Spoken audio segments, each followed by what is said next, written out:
Guys today నేను ఈరోజు ఒక మంచి ఫేషియల్ ట్రై చేద్దాం అనుకుంటాను. ఇది వర్కౌట్ అవుతుందో లేదో చూసేయండి. First one cleansing. Milk is the best way to cleanse hour face. Dry skin వాళ్ళకి అయితే చాలా అంటే చాలా మంచిది. చాలా బాగా నీట్గా క్లెన్స్ చేసుకున్నామంటే నీట్గా ఫేస్లో ఉన్న డర్ట్ ఇంప్యూరిటీస్ అన్నీ వెళ్ళిపోతాయి. తర్వాత వాష్ చేయకూడదు. ఒక చిన్న క్లాత్ తీసుకొని క్లీన్ చేసుకోవాలి. అదే ఫేషియల్లో మెయిన్ ఇంపార్టెంట్ అనమాట. క్లెన్స్ చేసుకున్నాక అసలు ఫేస్ వాష్ అస్సలు చేయకూడదు. ఇట్లా నీట్గా డ్రై స్కిన్ వాళ్ళు ఎవరైనా అంటే తప్పకుండా ట్రై చేయండి. తర్వాత మళ్ళీ మనం స్క్రబ్బింగ్, కాఫీ, షుగర్, కొన్ని లెమన్ డ్రాప్స్ వేసుకొని బాగా స్క్రబ్ చేసుకోవాలి. ఎక్స్ఫోలియేట్ వీక్కి 1 టైం అన్నా చేసుకున్నామంటే చాలా బాగుంటుంది. ఇంప్యూరిటీస్ అనేటివి చాలా బాగా వెళ్ళిపోతాయి.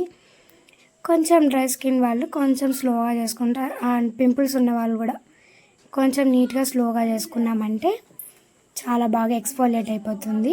ఎక్స్ఫోలియేషన్ కూడా మనం నీట్గా ఒక చిన్న క్లాత్ తీసుకొని క్లీన్ చేసుకునేయాలి.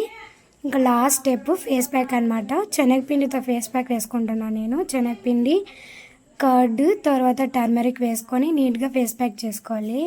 మన పెద్దలు ఎప్పుడో చెప్తుంటారు శనగపిండి పెట్టుకోమ్మా చాలు అని చెప్పాను. అది మనం ఎప్పుడు వినాం. కానీ అన్నీ అయిపోయాక లాస్ట్లో ఫేస్కి అంతా బాగా అప్లై చేసుకొని నీట్గా మనం బాగా డ్రై అయినాక వాష్ చేసుకున్నామంటే చూద్దాం ఇది ఎంత బాగా గ్లో వస్తుందని. ఇలాంటి న్యాచురల్ డిఐవైస్ ఏమైనా ట్రై చేయాలని మీకుంటే కమెంట్ చేసేయండి. అవన్నీ ట్రై చేసేద్దాం. ఇప్పుడు నిజంగా చాలా బాగుంది. వీక్కి 1 అప్లై చేసుకున్నామంటే నీట్గా స్కిన్ అనేది